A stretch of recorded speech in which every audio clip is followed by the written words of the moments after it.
or after during times of distress or worry. Animals have been proven time and time again to boost moods, especially during big transitions such as starting college.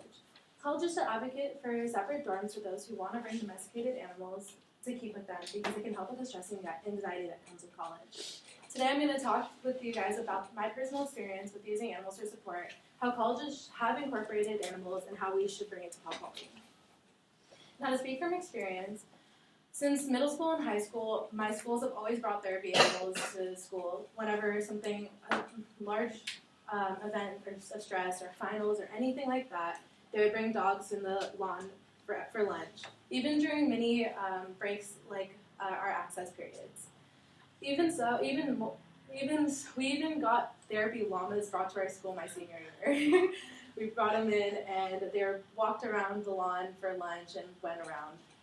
I also, when I first moved to Cal Poly, I met a girl. The first girl I met here, she had brought her cat in to live with her. It was her emotional support animal because she had been dealing with high anxiety and among other things. Immediately petting her cat is as if all my tensions went away. And for weeks after, whenever I had a bad day, I called my mom being like, I want to go home. She told me to go pet that girl's cat. So I would go, I'd have a chat with her. She's actually really sweet. She's going to be my roommate next year. And it was the easiest way to relax. I was inspired to she inspired me to look into an emotional support animal for myself. I've been dealing with chronic migraines for 5 years. And even with the stress of college, I've been dealing with a lot more stuff added to that. It left me staying in my room for most of my first quarter and not doing anything about it. So my doctor agreed that it was a great idea and gave me a referral. And if you guys remember, first day I came here, I actually told you guys I got a cat. That is the cat that is now living with me. And seeing how much he positively affected me made me realize that more students should have access to a support animal. Now, so here's therapy dogs, and I also included Therapy Dog Thursdays. Those are at Dexter Lawn. Next one is March 12th. You guys should go. Now, many colleges in the United States abide by the Fair Housing Act and American Disabilities Act, which clearly say that is stated by the U.S. Department of Housing and Urban Development. And it states that those who suffer from a physical or psychological disorder can request an animal to be with them where animals are strictly prohibited. However, there are some colleges that go in the U.S. that go on to promote students to bring a part of their home with them to college, that being their everyday pets. For example, Eckerd College in Florida is one of these colleges that advocates for students to bring their pets. Their pet-friendly environment also includes a pet commencement ceremony. Seeing these are animals that actually get to walk and get diplomas, and are actually, the diplomas are given by the president of their school. Also, a recently remodeled dog park that I do not have pictured on campus. Another college that allows this, that is similar to this, is Lees-McRae College in North Carolina.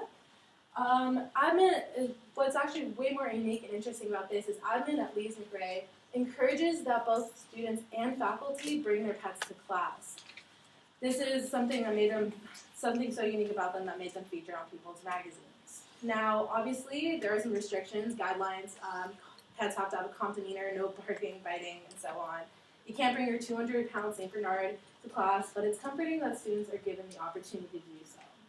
Now, the reason that colleges follow the stress relieving methods, like owning animals, is because they have been proven to have many health benefits. According to the Center of Disease Control and Prevention, owning an animal can lower stress and help manage loneliness and depression, among other physical conditions as well. They can give you a sense of purpose since you have to care for an animal even at times where you don't even want to care about yourself. And not only that, it teaches responsibility because you have to learn how to handle both taking care of an animal, taking care of yourself, and balancing schoolwork. Now let's be real, the 10-gallon fish tank that Cal Poly lets you bring does not have the same emotional support as a cat or a dog. An article written by UC Berkeley alumni Glenn Burton also mentions that although medication and counseling can help, animals are beneficial in restoring emotional equilibrium in distressed students. He also noticed that the use of mental health counseling is rapidly increasing, one of the reasons being that it has become more acceptable in society today to disclose mental illnesses, which has been really important so that more people have been able to get access and resources for their health. Martin has also done research based on those who weren't interested in having pets, and then concluded that even then, they were still mostly supportive of those who wanted and or needed to bring pets with them. Now, of course, there are people who have fears of cats and dogs or other animals or allergies, which is why I had included that we advocate for having separate dorms for those who are pet-friendly or want to have their own animal with them. This ensures that all students are happy and comfortable in their own college environment. Now, some people may argue that pets can be a distraction, especially when trying to get work done in your room, but this becomes a simple argument of distraction, how you deal with distraction in any sort of way.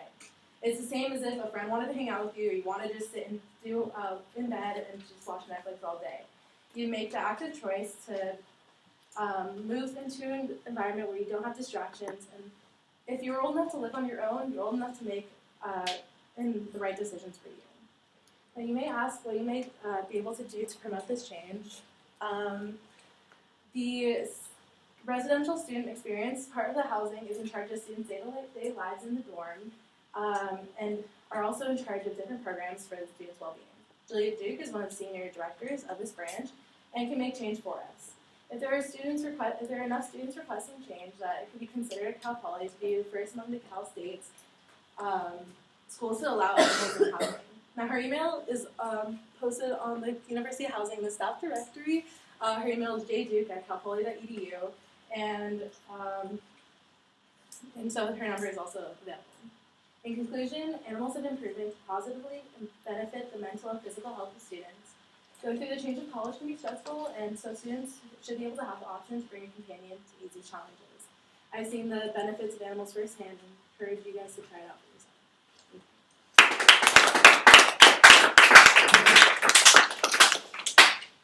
Okay, team, quick. I like how you related it to